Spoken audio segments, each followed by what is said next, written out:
Rapaz, o homem está com a macaca, viu? Cristiano Ronaldo on fire.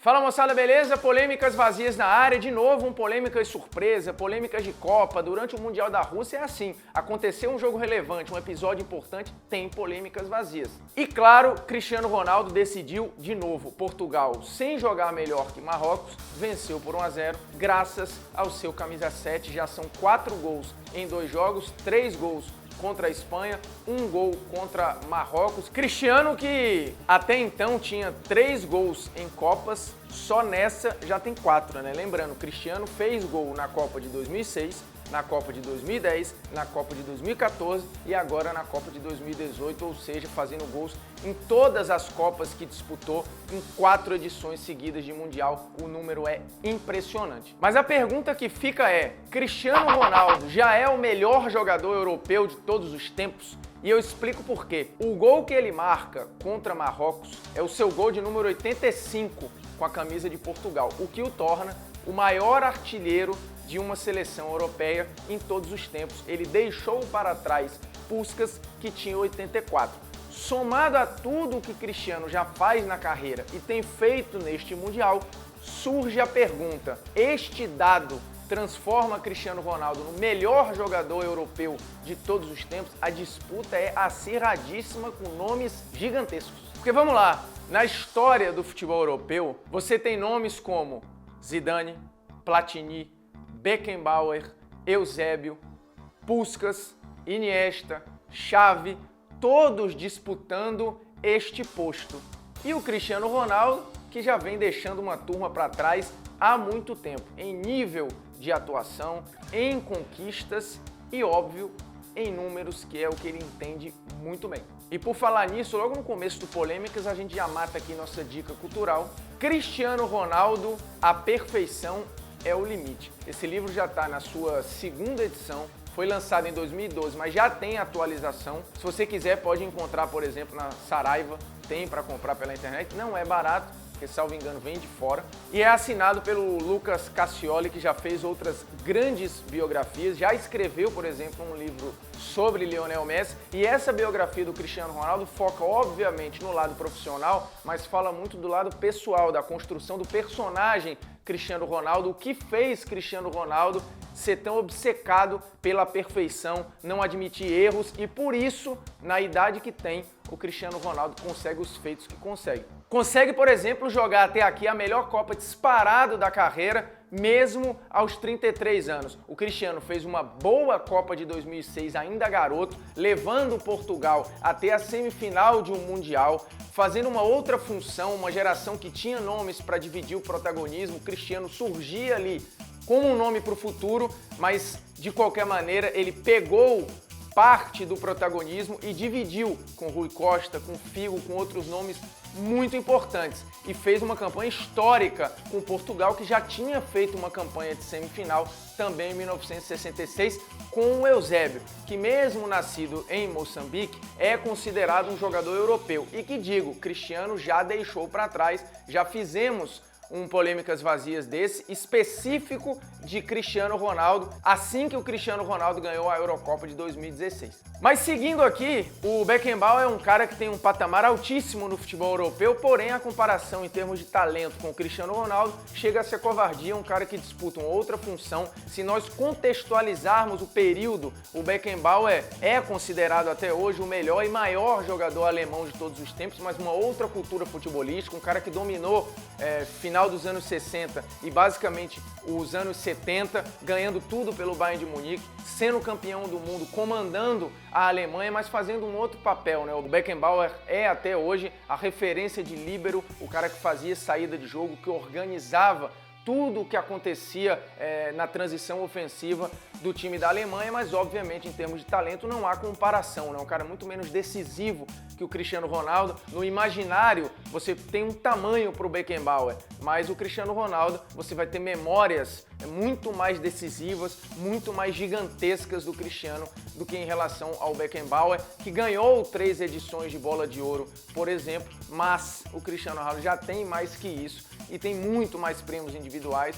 e tantas conquistas quanto a exceção de Copa do Mundo do que o Franz Beckenbauer. Portanto, a comparação com o Beckenbauer não tem como. E por falar em bola de ouro, lembremos que a bola de ouro, durante muito tempo, ela foi a referência de prêmio para melhor do mundo e só premiava jogadores europeus. Se nós pegássemos aquela realidade que premiou nomes como Platini, nomes como o Van Basten, nomes como o próprio Eusébio, nomes como o Di Stéfano, que era argentino, mas tinha nacionalidade espanhola. Se nós pegarmos aquela realidade e jogarmos para hoje, o Cristiano Ronaldo teria nada mais, nada menos do que 10 prêmios de melhor do mundo, porque aí você tiraria da disputa o Lionel Messi. Argentino, ele não concorreria naquele contexto antigo dos anos 50, anos 60, anos 70 e anos 80, por exemplo. O Cristiano teria ganho de 2007 até 2017, basicamente todas as edições de Bola de Ouro, à exceção de 2010, quando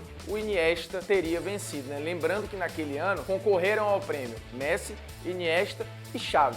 Como o Messi ganhou, a gente tira o Messi da disputa, o prêmio iria para o segundo lugar, que não foi o Cristiano Ronaldo. Era a primeira vez que o Cristiano não aparecia entre os 3, inclusive, nem entre os 4, porque o quarto indicado da Bola de Ouro naquele ano foi o Sneijder, campeão da Liga dos Campeões, campeão de tudo com a Inter de Milão e vice-campeão do mundo pela Holanda. E à exceção de 2010, o Cristiano teria arrastado todos os prêmios. Em 2013, a gente teria uma confusão, né? Porque em 2013, o Ribéry, por exemplo, ganhou o prêmio de melhor jogador da UEFA, mas o Cristiano ganhou o prêmio Bola de Ouro. Então, poderia ter uma distinção aí, mas como o prêmio Bola de Ouro é o que vale mais, a realidade seria essa: o Cristiano teria 10 prêmios de melhor do mundo se nós pegássemos só jogadores europeus, ou seja, seria um massacre absoluto em relação a qualquer outro concorrente. Porque, por exemplo, o Puskás, que é o cara que o Cristiano passou em número de gols oficiais com seleção, o Puskás, ele não era nem o protagonista daquele Real Madrid, o protagonista era o Di Stéfano. O Puskás, a melhor colocação em Bola de Ouro que ele conseguiu foi em 60, um segundo lugar. Então a gente tá falando de um cara que tem um peso enorme na história do futebol europeu, na história da seleção húngara, na história do Real Madrid, só que foi deixado para trás em vários aspectos pelo próprio Cristiano Ronaldo. Em termos de premiação individual, a comparação ela beira a covardia também. Como também a comparação não é justa com o Platini. O Platini foi gigantesco, foi enorme no período em que jogou nos anos 80, protagonista da Juventus, protagonista da seleção francesa, ganhando o título europeu pela seleção francesa, coisa que depois o Cristiano conseguiu também com a seleção de Portugal, uma seleção que era menos favorita, muito mais fraca do que a França do Platini, por exemplo. E tem uma questão, o Platini ganhou 3 edições de Bola de Ouro, é um dos recordistas, inclusive, do prêmio, só que com um detalhe: se à época a concorrência fosse justa e os sul-americanos pudessem concorrer, o Platini, se bobeasse, só tinha ganho uma, porque, lembremos, naquele contexto, quem jogava na Itália também e sempre era o protagonista do campeonato ou o melhor jogador, era o Maradona. Como o Maradona não podia ganhar a Bola de Ouro, o Platini acabou ganhando, por exemplo, 84, 85, fatalmente quem teria vencido seria o Maradona. E o Platini, há dúvidas, inclusive, se é o melhor francês de todos os tempos, porque para muitos e para uma geração inteira, com toda a justiça, é o Zidane, que também não é melhor que o Cristiano Ronaldo. Você pode até discutir se é mais elegante de ver jogar, se é mais bonito de ver jogar, se é mais prazeroso. Só que o Cristiano, ele em todas as valências vai superar o Zidane, inclusive no quesito assistência. Por incrível que pareça, o Cristiano tem mais assistências na carreira que o próprio Zidane, que no imaginário coletivo era pago para pensar, né? Era pago para assistir, era pago para decidir em passes. Mesmo assim, o Cristiano, que não tem na sua função primária o passe para gol, tem mais passes para gol que o Zidane, que não tem nem 150 gols na carreira, somando seleção e clubes.